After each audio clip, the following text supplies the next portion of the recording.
Hello guys, in this video I'm going to show you how to edit stabilizer on the Ibis Paint X application.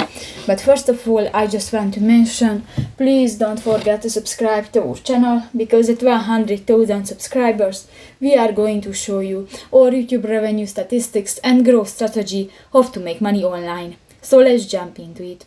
First of all, open the application on your device.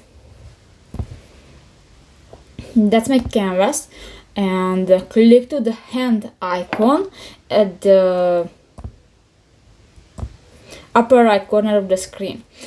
Here you can find different options and go to the first, stabilizer, and if you want to edit that, click to the circle icon and just pile in the line, or click to the minus or the plus icon and done.